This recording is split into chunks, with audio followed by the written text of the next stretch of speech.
Hello,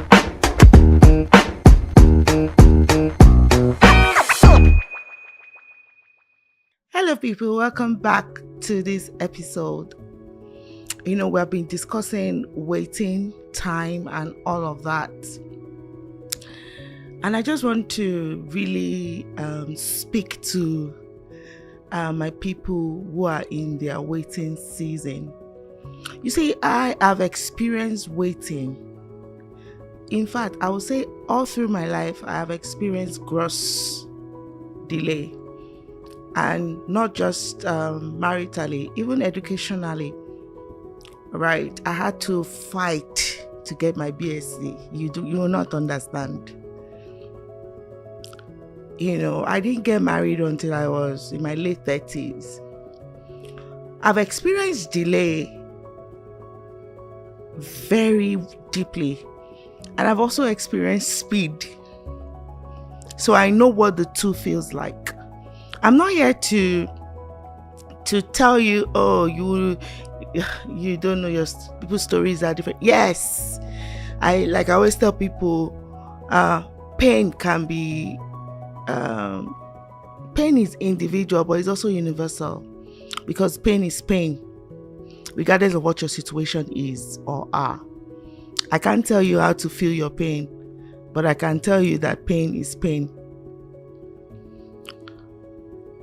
People that are in waiting, whether you're waiting to be married, waiting to have kids, waiting to get your visa, waiting to get your whatever it is that you're in the waiting room for, I don't want us to always see waiting as a burden or as something that is really that bad, because it isn't, right? Waiting room or waiting season is a place where your character is built. I want us to stop having this mentality of victims, and I can speak very directly on this topic because I experienced it. I started dating my husband at 38. Yeah. Let that sink.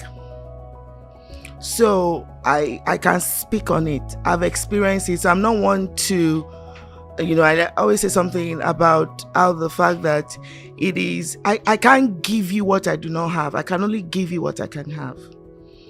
So while you wait, waiting is not a sickness. Yeah, painful. I know. I understand. Trust me. The nights where it is just you and your pillow and your tears, I get that.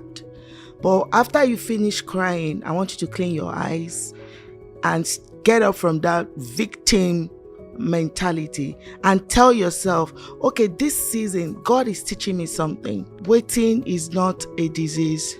Waiting is a teaching class, is a teaching room. Learn the reason why you are waiting. There is a lesson there that God is trying to teach you. And trust me, by the time you get to your reality, you will know why, you understand why you waited. Trust me, even at 39, I did not know that I was going to have issues with pregnancy and just trying to figure out postpartum and all of that. These things are real. Even at that age, you would think I've matured enough to be able to handle it. No. But of course, God gives grace. So I don't want us to have the victim mindset of, waiting. When delay happens, one of the things I told myself while I was waiting for marriage is that I know nothing is wrong with me. And I know I serve a God that can give me a husband. So why am I not getting a husband? What's the problem? What am I doing wrong? So you must always ask yourself the question, what role am I playing in this delay? What role am I playing in this waiting season? Like my husband says, some are self-inflicted. And trust me, if it's self-inflicted, you are the one that will correct it, not the Lord, not heaven, not angels, not your mother, not your friend, not your pastor. You are the one that is going to control it. You are the one that is going to fix it. And if it's demon related, of course, you know how that happens. You need a community of prayer. You need your prophet. You need your pastors. You need your praying community. That's how you get it done. And what's the third one that my husband And if it's God, there is nothing you can do. It's the maker of heaven and earth that is delaying you. So what are you going to do? That one, you just have to wait gracefully. That's another thing. Wait gracefully. God hears us, God sees us, God loves us. We must understand that God is not a God that wants to delay you so that you will feel pain and be crying over your pillow. No. There's a reason for the delay. Ask yourself, who am I in this waiting? What is this delay teaching me? What is the lesson for me? Lord, I want to know. I was out of job for 3 years, 3 months. And the Lord asked me to resign my very good job in Lagos to move to Abuja.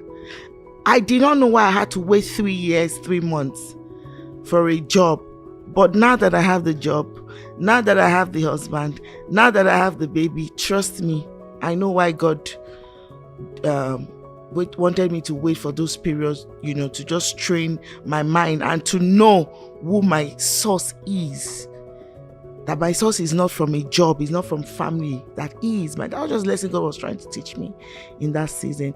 I have something I want to read for somebody who is waiting. I came up with this and I just hope that it blesses you. And it reads that waiting is where faith matures, where hope is deepened, and where love is proven. So while you wait, do not wither. Worship the Lord. Be faithful. Don't count the days. Make the days count. Make the days count. So while you wait, every day in your waiting room, make it count. Don't be a victim. God bless you. Thank you.